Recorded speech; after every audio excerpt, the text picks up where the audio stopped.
Hello, everyone out there. I'm Thomas Hall, Executive Director of CleanStart, and welcome back to another CleanStart Perspectives. First, I want to recognize that CleanStart's perspectives are brought to you by SMUD, ChicoStart, Fresno State, Witten Law, Baker Tilly, and River City Bank. Now, I'm excited for this perspective today because we're going back into how you can utilize AI effectively and how you can utilize AI to kind of express yourself more and make sure that you don't get overwhelmed by, AI watering down your identity. Earlier, you remember we had a AI presenter from Baker Tilly, one of the sponsors here, who talked about, some of the pitfalls and how you might organize your organization around AI. Well, today we have our guest, Scott Eggert, president, and with 10 years of marketing experience. And he's also been working on, creating a lot of videos and utilizing AI to make them better and help reach more people with it. So I wanted to sit down with him and find out how, one, we at CleanStart could utilize AI to reach more people and have a more effective message, but also have him explain how you can utilize AI to have a more effective message. So with that, I'm going to welcome Scott here and let him take over and introduce himself a little bit more. Scott? Yeah, thank you. And good morning, all. This is just a fun opportunity and a really great conversation. Glad to be part of. I am the president of MKT&G. We're a marketing and PR agency located right here in Sacramento. We are celebrating 10 years of business this year. It's a very exciting milestone for us. A longtime fan of CleanStart and just had, We love our fans. yeah, and I had honestly just hadn't been paying as much of attention. So I was really glad to was having coffee recently with Brian, actually. Brian, good to see you. And he's like, you got to get back connected. So I had a great conversation with Thomas, and we were talking about just this topic, actually, AI, and how can we be using it to make better content and get our content out there in front of more eyeballs, make it more digestible to the people that we want to be consuming it. And that led to us talking about this program. So really excited to be here. And yeah, I'm ready to jump in. You want me to Go for it. Yeah. kick this off here? Let me share my screen here. Find the right window. As always, too many tabs. Huh? All right. So here we are. So one of the things that we really want to stress, and this is critical, we stress this with all of our clients, but in the category of clean tech, many of you are pioneering new approaches, new technologies, and those things always come with questions. And so the, trust quotient that is required for a new technology is really high.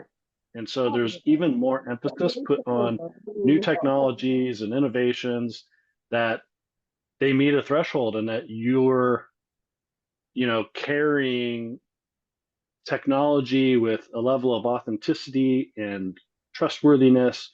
And so we just want to emphasize that there's a lot of hype out there about AI, and people's like, create a system and launch 100 agents and that'll do all your social media posting, and we're just not huge advocates of that approach. And definitely for a startup in clean tech, things could get wildly out of control. So we're big fans of human in the loop, human centered content creation, and using AI to amplify your voice.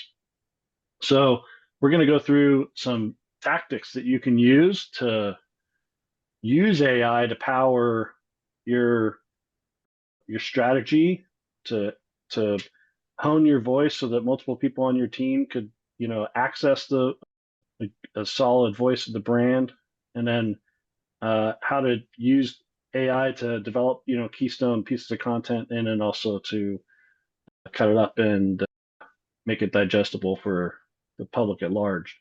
So we'll run through this, and in the spirit of this whole presentation, I actually developed this all using this little HTML presentation is embedded in our website, and I'll provide a link after this. And I use this I had Gemini develop this infographic we're going to walk through. So anyway, the core idea is AI as an authenticity amplifier. So the goal again is not to replace your unique voice with AI, but to use AI as a powerful assistant. You can automate repetitive tasks, free up your time, and you know allow you to do other core things. But it should never be a replacement for you and your voice. And as I mentioned earlier, we're going to go through some ways that you can use AI to hone a voice that's being represented through the content. So yeah, we talked about command and control. So again, there's a lot of applications out there that are like, just dump some stuff in here and hit pound the easy button, and out comes a video or a podcast or something. And what we caution people is make sure you have the ability to curate that final output. And you can do that with just a little bit more trouble and a little bit more effort. And I'll share a couple of the tools that we use to do that. But don't outsource your voice to an algorithm. Stay in control of the final output. So one of the ways you can fine tune the voice. So I'm sure many of you are using, Chat GPT, Claude, Gemini, whatever you're using. Most of them have what's called a RAG functionality. This is essentially where you can take documents and put it in a folder and use that folder as a reference for whatever your queries or your content development is. And we're big fans of this. And so what this requires, however, is that you take the time to create some foundational elements about your organization. So, what is your company's identity? Like, what is you know, this is who you are, the market that you serve, the mission, the vision, and the core values of your organization. These are good things for any organization to have documented to begin with. But take time to put all that into a singular document. Does not have to be a huge library of content. It can really be 1 or 2 pages. But take all that in there. You want to define who your audience is, what your buyer persona looks like, voice and style characteristics, contextual modifiers. So this is, specify the type of content and the platform to help the AI adapt tone and format. So I got a question Um, for you, Scott. On yeah, on absolutely. these documents that come in, we have a lot of startups and we work with like their value proposition, their startup canvas, where they kind of try to get, what their base kind of strategy that they're testing and trying to put out there is. Is that something where you could put those in there to kind of help you create your Yeah, voice on things, or absolutely. is Yeah. there anything And you like, shouldn't put in there? I would say be careful putting a document in there that might have proprietary information because that could find its way into your output. So excellent question, Thomas. Mhm. Yeah, Yeah, don't put your you social don't want to security put number in it. yeah, exactly. And again, we always recommend this, human in the loop, like you should be keeping an eye on what the outputs are in all circumstances, but essentially, yeah, don't give it anything that you don't put it anything in that you don't want coming out, right? Yeah, and one thing I found that was kind of a shortcut on for at least for me when I was kind of discovering stuff that you were mentioning there is it asked me if I wanted to write like I write on CleanStart blogs in the past because it had already had them, and it's like, oh, do you want to sound like yourself in the past there? And I'm like, Right. okay, do I am I comfortable with what I sounded like back then, or have I grown? So, but it was an So interesting thing. this is also a very good point is, there was kind of an initial thing of like, well, just give it everything you've ever written and then it'll learn your voice, right? Hmm. But you do have to leave room for that. Like, have we grown? Has our audience changed? Like, are we serving the same people we did 5 years ago? Because maybe we were talking to a different audience, right? Hmm. Maybe we've had key changes in our product and market fit. And so you want to be aware of that thing, of those evolutions in your business. And frankly, that's why like there's almost a don't you don't need to give it too much. Like Hmm. we really just like this could all fit on one document. And then keep in mind that the AI doesn't care what it looks like. In fact, it's better if it's not a PDF. It's better if you can put it into, even Google Docs now, you can export as an MD file, .md. And what that does is it really is like simplifies the format and it makes it digestible for the LM to That's good. I learn. haven't heard that before. So export as a dot MD, dot medical Yeah. doc, and that simplifies it for the AI. All right. Yeah, because basically, like these documents actually have to be vectorized and then chunked Mhm. into pieces that the LM can then take in. And so, part of the thing is like where does it chunk? How big are the chunks? And so if you give it a giant document, you may have disjointed pieces of data. It's kind of a strange thing. But with these documents, like if you want to just tell your AI, here's how we speak and here's how we talk. This really can be a simple one-page document. More is not necessarily better. And then this is the type of document that's easy to go in and change. You go, oh, you know what? We're no longer doing business with this type of person. We're doing business with this type of person. You can go in, make the update, and you would be surprised at how much that will change the voice. Because again, what happens is it's kind of a form of like prompt augmentation. So what's happening is you go to the AI and you say, hey, I want to generate some blog ideas for XYZ. It goes and it looks in this folder and goes, well, who are we talking to? Like it makes it so that, prompt writing is its own art form, it's science, frankly. And this It, helps you it not have always to write the full prompt every time. it always baffled me like the negative prompts when someone told me like if you want to make, when they're doing a lot of generative AI ish images and they're like, well, how do we get it to stop having six fingers or four fingers? You tell it not to. It's like you're like, don't have six fingers, don't have four fingers. Yeah, Yeah, yeah, please give us the right number of fingers.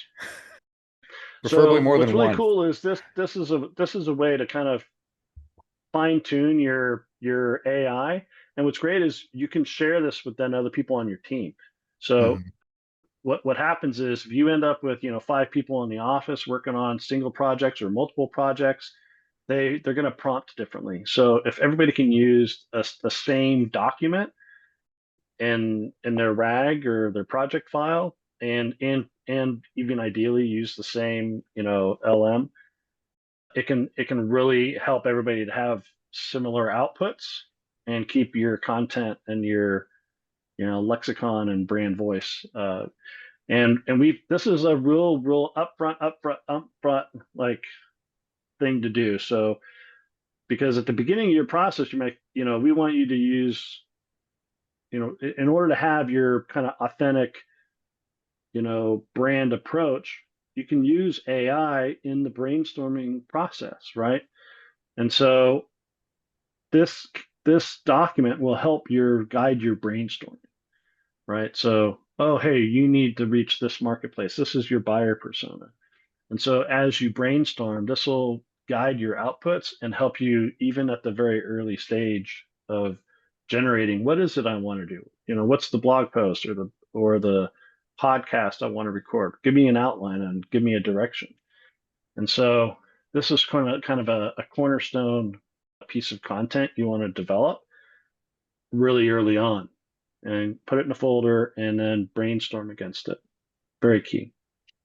So after you fine tune that voice, then again, you're going to start your brainstorming and you're going to start talking about keystone pieces of content. And so this is a tactic that has worked really well with our clients, and I'll give you guys some examples here shortly. But you know, things that used to be big lifts are now very accessible, and in part due to AI and also just sort of due to the scaling of technology. But you know, like a podcast, everybody's got a podcast now. Well, podcasts are not something that you really need to poo-poo, right? They can be fantastic opportunities for you to get together with other subject matter experts, have conversations like we're having right now, and you record those, and they turn into great, half hour, 45 minutes, 3 hours if you want to go the Joe Rogan route or what have you. And those seem like, who's going to sit and watch those? Maybe you don't care who sits and watches the entire thing. For one, just having a podcast is authority establishing. But then what you do is you follow on with the AI tools. I'll if we want later, I have Opus Clip open. We use Opus Clip. It's a great way to take I a want to see it. long Yeah. podcast and chunk it up into 30, 60, 90-second clips. And and then you've got a big piece of content that's turned into a bunch of digestible little, an answer to a single question. We'll see how that works on this one, maybe. I like to think that this discussion, this Clean Starts like podcast gives me authority despite my lagwagon and so t-shirt and pseudocidal tendencies hat. But yeah. Yeah, and then the other, I'm getting into my case studies here, but let's get down here. Human touch points again. So this is about that kind of that cycle, right? So you have pre-prompting, AI generation, human polish, publish, and then create derivative content. So this is sort of that cycle I was talking about. Pre-prompting, again, establish that foundational bit of, brand voice. Who are we talking to? How do we speak? How do we communicate? What sort of content does our market need? And these are great also conversations you can have with AI. Say we're this type of company developing this type of technology. We think this is our market. Who are some other, people who could use, clients that might be looking for this type of tech, and use those conversations with AI to develop a really sharp focus on, who your market needs to be. Then you get into the content creation. You can use AI to assist you in that. Again, the human polish. Again, taking a second look at it, make sure that everything is, tuned, and then publish. And then again, how can you repurpose that content? We'll go into another use case that I'll share with you is AI podcasting. So we can start with podcasting, we can end with podcasts. So you can now take written content and give it to an AI product and generate a podcast from it. Really helpful if you don't like your voice. It can be right. A lot of people are, camera shy. They don't feel like they've, got a personality or whatever. There are some great ways you can outsource some of that stuff to AI. And there's also a lot of innovation that you can do with what you kind of said right there. Like, so last night I was with my friends and we played Dungeons and Dragons and we have an AI app that tracks us. And then it creates a podcast of our last, session. So it literally take the, several hours and condenses down to a 15-minute recap of what we did. And it's fantastic and a lot of fun. So Yeah, no, it's really helpful. And so here are some tools: AI for video creation, from text. You can create video, you can create audio. Some of you might be familiar with the script. We use Podcastle quite a bit. I mentioned Opus Clip earlier. Converting written content into digital, like video, photography, podcast presentation.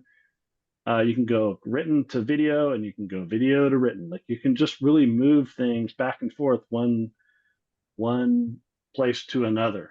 So we do, when we have a client who creates a podcast, that would be 45 minute to an hour conversation.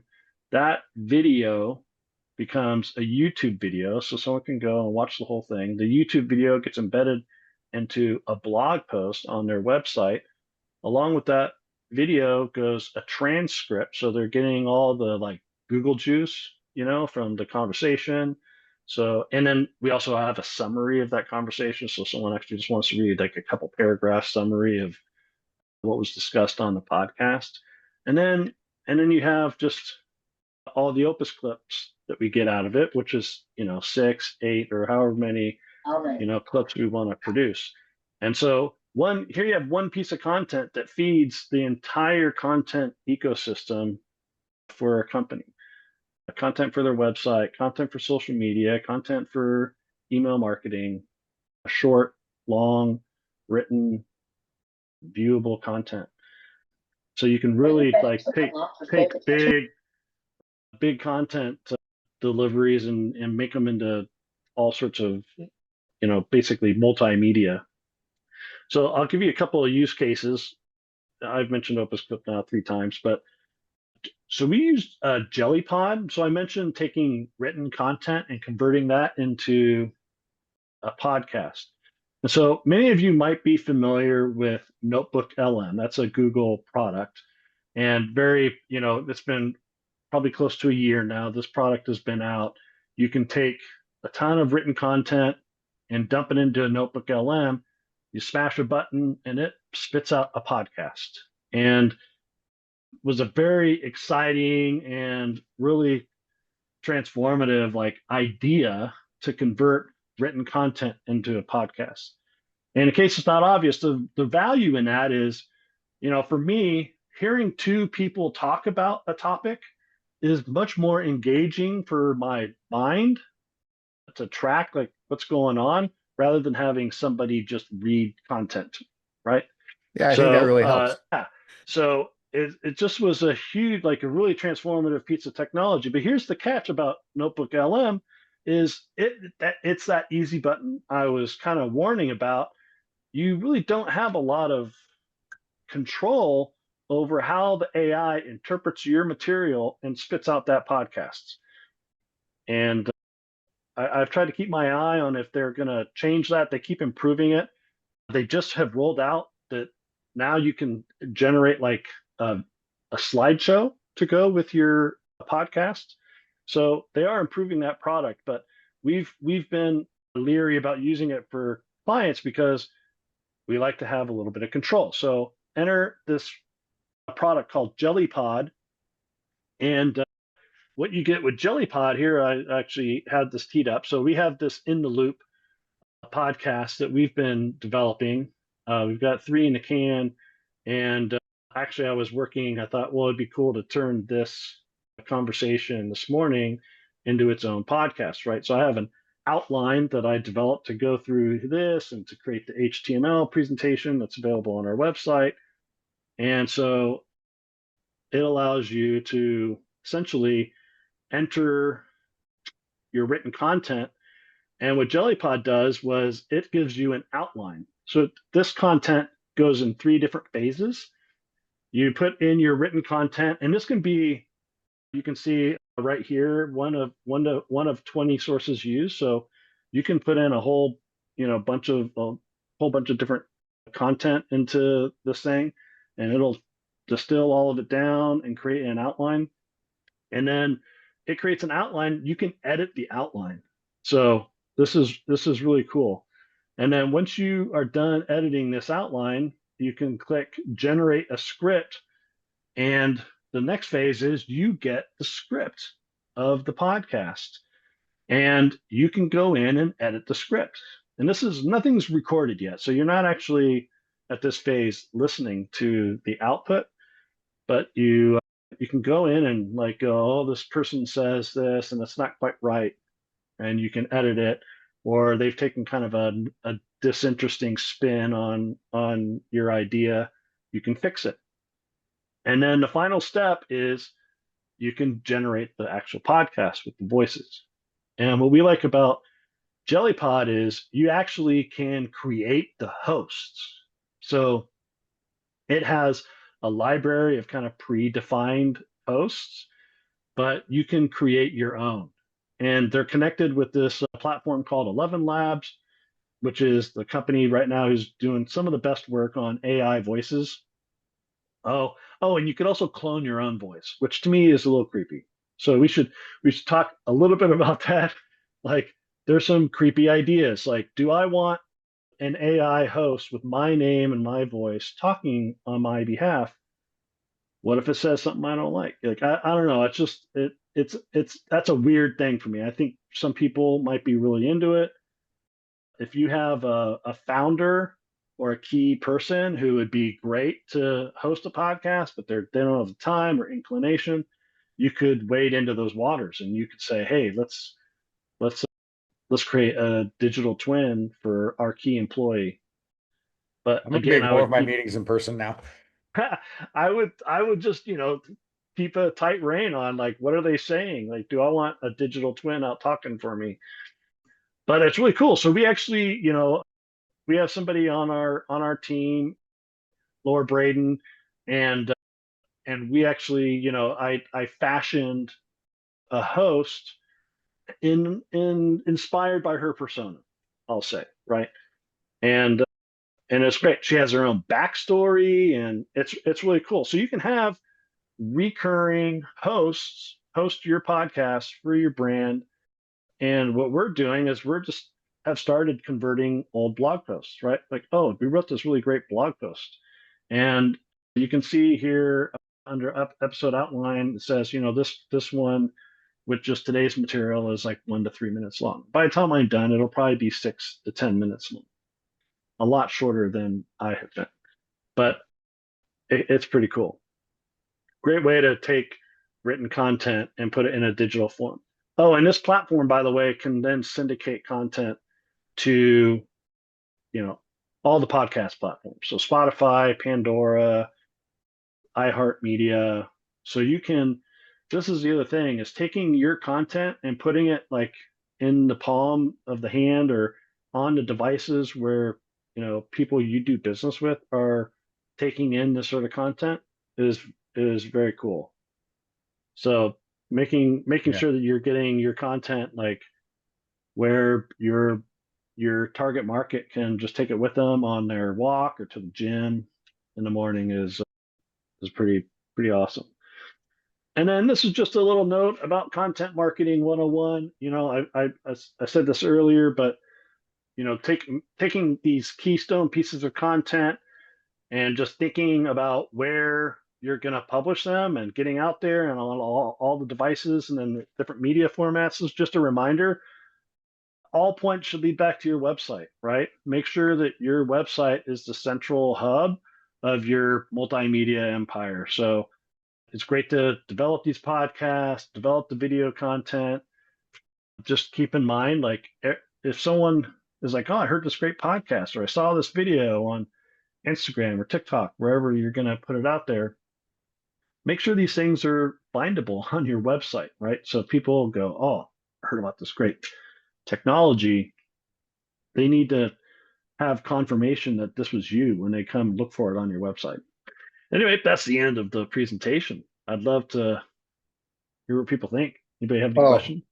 I was initially like kind of thinking like you could every day go and like collect a whole bunch of news articles that you like, throw them into this, tell it to make a 3-minute podcast of you discussing the news, and then Yeah. put it up. And how much time would that take usually to do one of these? Well, you could automate the whole thing, Thomas. There's Okay. people and people do.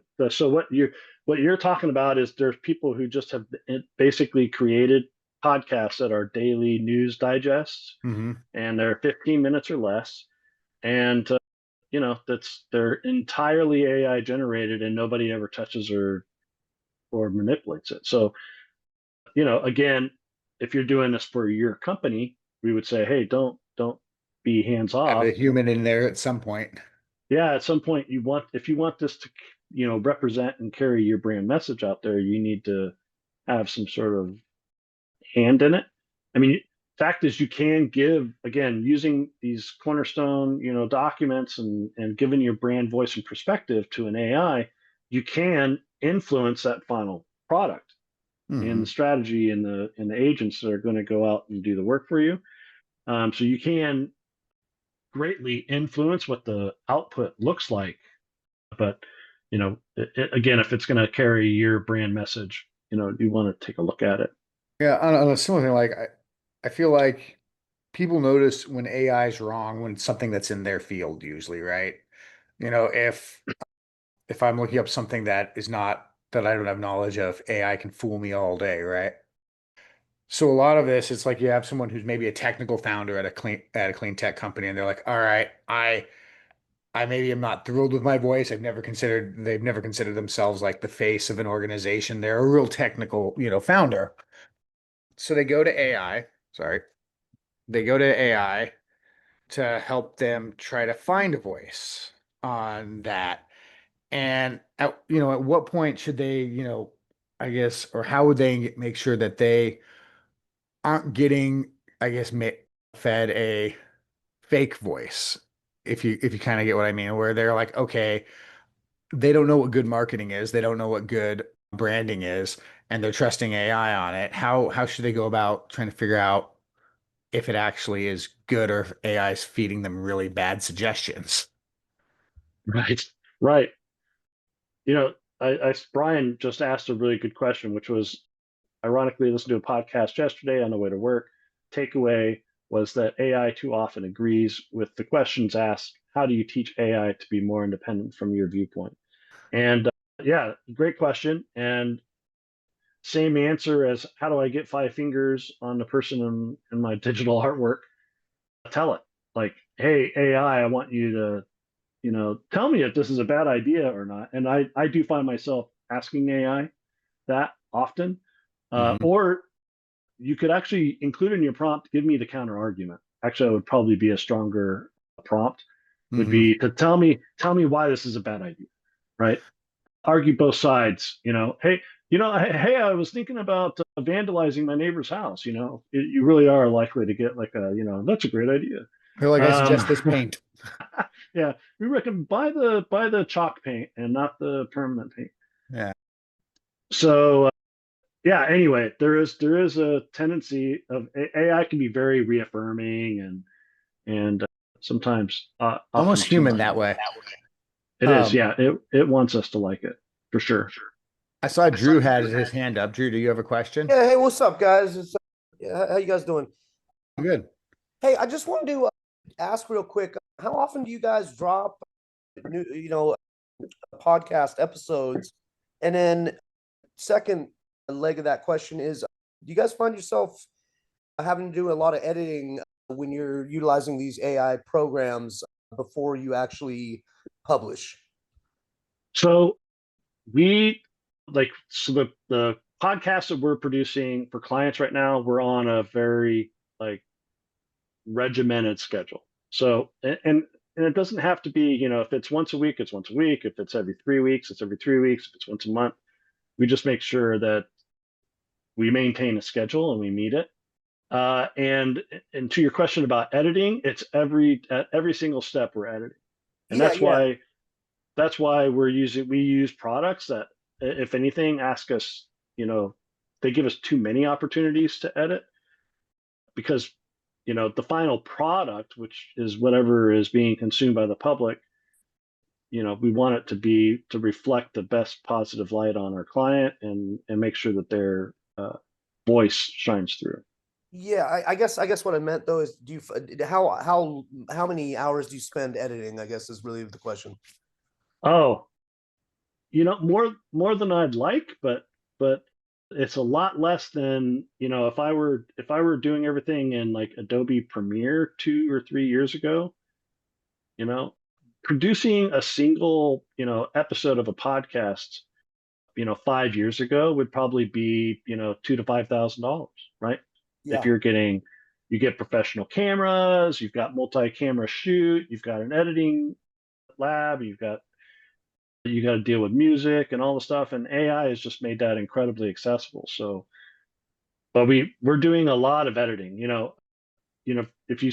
If you go to the Opus Clip website, I guarantee you're going to get 10 ads today for Opus Clip, and their ads are very much like, hey, I put my thing in there, and now I have 30 social media video posts, and it's not it. It's a great platform. We're big fans, but oftentimes we're like, oh, if it had just left another 10 seconds, it would have been a much better clip. So we're often going in there and making it a little bit longer, a little bit shorter, adding a little bit before. But but honestly, the task of editing is so easy because you're not even editing video anymore. There's actually a transcript. So you can say, oh, I want to include this sentence where he started with this little bit. You go into the transcript, you select the text, and it automatically edits the video and drops it in. So it's wonderfully simple. At CleanStar, we have been trying to script to make shorter videos on it, and I would say 1 in 10 clips that it makes is usable. And Right. because you'll get a lot of ones where I think one of them I was literally putting in negative, prompts, and for I think it was understanding the negative prompts to be, no, this is what he wants. Whoops. Yeah, so it's like, okay, yeah, making Yeah, it I've tough. not I've not tried the Descript. We used for our long form editing, we use Podcastle, which also claims to have this short clip feature. We've not found it to be very useful. Frankly, I feel like this has always been the case, right? When the platforms get to where they're like, all full featured, they get diluted and wonky and just don't quite execute perfectly on Mhm. all of them. And so we have just found there's typically a tool that focuses just on the little clip or on the long form presentation, and they just tend to do better if they focus on, their primary feature set. Opus Clip, what I like about it is it does allow you to say, hey, this is a podcast about employment and community development and jobs. And so you can give it those keywords, and it does kind of hunt for that content. So you get higher relevancy, but it's hit or miss. So you talked about, the hub and then the spoke. Is there a different value that you feel between some of the different spokes between, different podcasting platforms, their hub? I think it matters purely on who your target is, Okay. right? So we have we have companies that are construction companies that own quarries and build roads in the North State. So like kind of Bernie, Lassen County, even, right? Mhm. And so in this client's world, there's no newspaper, so there's no print media up there. And broadcast, there's not really any broadcast that is relevant to their market. So now you have a business owner who's hosting podcasts, talking to people from the 4-H, who are selling livestock at the local county fair, talking to former county board supervisors. We're going to have the founder of Black Bear Diner, who lives up there, is going to be a guest soon.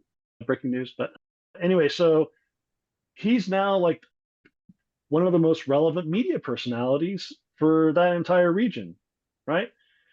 And so it's a really interesting thing. And for him, he's like, so podcasting is what people use up there because the radio stations that are up there don't really kind of make it through the mountains and the hills from community to community. And so yeah, so it really just can be driven by who's your audience and who your users are and what they're using. So, we're big evangelists of try a little bit of everything and measure and see where you get movement. So we're creating podcasts with this, creating all sorts of different types of content. Do you have any like kind of feedback on like I guess there's kind of business content that gets needs to get created too often, like in startups, pitch decks, or kind of business plans. Have you seen anyone try doing that, or any pitfalls? Is it a good or a bad idea? I have not. I've yet to find the like magic bullet with that. I'll tell you, in creating just the Gemini outline for this presentation, I Googled, I'm like, oh, what's the best like deck tool and infographic tool that's generated from outlines? And I tried like three different, and they were all garbage. Some of them were looked like 15, 20 years ago designs. It tried to distill what was already an outline, like way made it too concise, so it just felt like it meant nothing. I will say we have a client who we did a pitch deck on beautiful AI, which was turned out very nice. but still has a lot of capacity to get kind of dumb, frankly. So always having this is kind of back to having strong brand guidelines and a designer, Mhm. in your pocket somehow. Outsource a little bit of design and make sure that your brand, your voice and your colors and fonts and everything like that are dialed in. Will go a long way. Yeah, I think that's really some good advice. I know on Canva you can create kind of your brand and copy it across things on their designs on it. I'd really always worry about on doing a pitch deck on it is that like unless the AI is pitching, if AI makes your deck or does too much, and you're pitching it and then you don't really fully know your deck. And that's Right. where, you get someone asking you a question about something that like looked really cool and you left it in. And then you realize you don't quite know that like you thought you did. Right. And it only came up because AI told you that's what would be good. So, Well, yeah. When I was generating the outline for this talk, it was it was like you can use tools like DALL-E, and I'm like, DALL-E, like who's like that's free chat GPT. Like, I mean, it was the yeah, OpenAI product, right? I'm like, nobody goes to DALL-E.com and generates like photos anymore. So, every once in a while it'll slip something in there that could make you look really dumb. And we have a comment from Laura Good. Hi, Laura.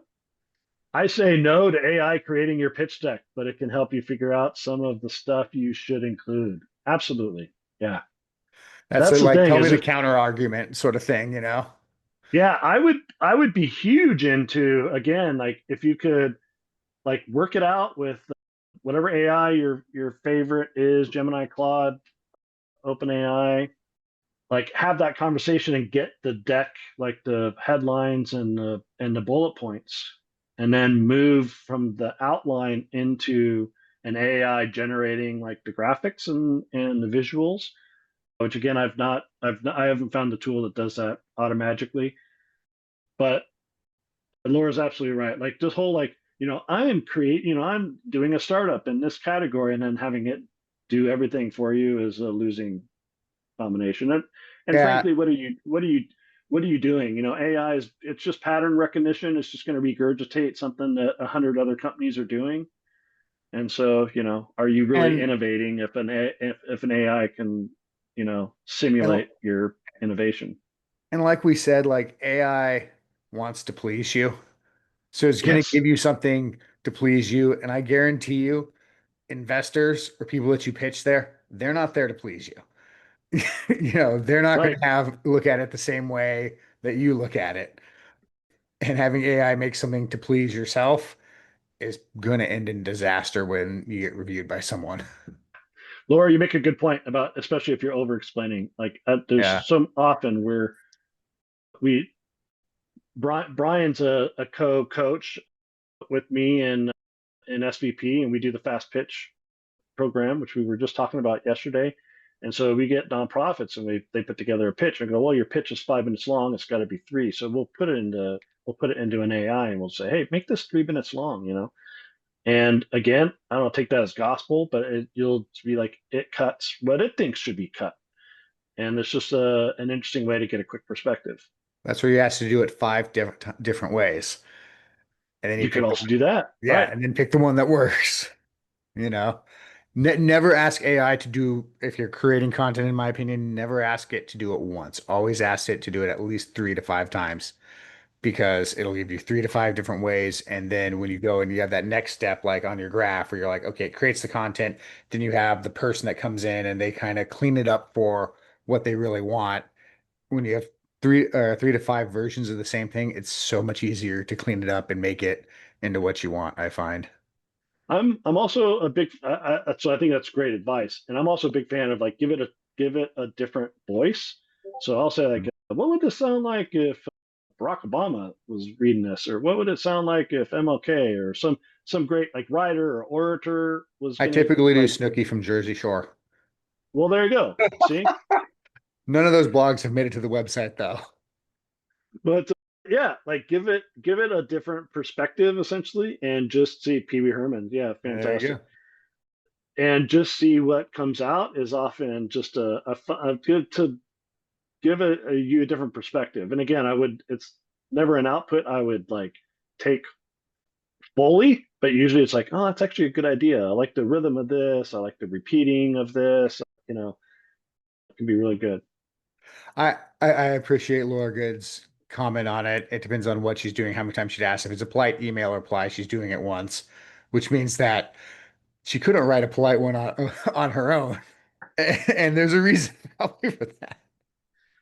Right. Well, and Thomas, there is this.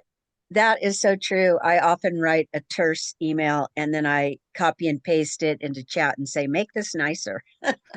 So when I get these Uh, long, flowy, nice emails from you, and initially it was bug I on. I had a client last year who I could tell all of his emails were out of AI, and it really did start to like rub on me. I was like, stop sending me these long like I don't know. They just get to something. The voice gets watered down. But Yeah. there is something to be said about that doing it only once, Laura, because I will say like I find like the more derivatives you get, the further you get like down the line, you kind of lose the thread. And I'm like, wait, what is this? What was this originally about? Like you got to kind of revisit the original intent. It's like the whole copy of a copy. Yeah. And do we have any other questions from the audience? So we have, let's kind of review the tools that you had there. There was, well, Loop is your podcast, right? No, Oh, In the Loop. In the Yeah, In Loop the is your Loop is podcast. our AI created podcast. We're only like 3 or 4 episodes deep on that, but it's been a lot of fun. And the tools that you kind of recommended, I said CleanStart uses the script to mediocre success, but you had mentioned the tools were Podcastle is what we use. Podcastle. Yeah, very similar. We know people use Descript, something River. What's the there's anyway there's 2 or 3 really good podcasting platforms. Podcastle does really good by us. Okay, and what was that one that was? It was a different one that you had up, but there's two that you had up. Jellypod is what we use for the written content. Turn into an outline, turn into a script, pick your AI voices. It's a great Podcastle, platform. Jelly, Yep. and you're gonna give us that link so we can check out the stuff that you went over with. Yeah, absolutely. All right. Well, with that, what I'm going to do is I'm going to wrap us up here. I want to thank Scott for joining us today. If we can get to give him a big round of applause, it's really Great appreciated. job. Great Uh, job. we need to have more kind of discussions on how people are kind of figuring out AI, I think, because it's every time I feel like I learn a little bit more. I want to thank our supporters, SMUD, Chico Start, Fresno State, Winton Law, Baker Tilly, and River City. If you're curious about our last podcast on or discussion on AI, it's with Baker Tilly, and you can see that on our YouTube channel, and you can follow us through everything. Thank you for attending, and hopefully see you at future Clean Start Perspectives. All right. Bye, everybody.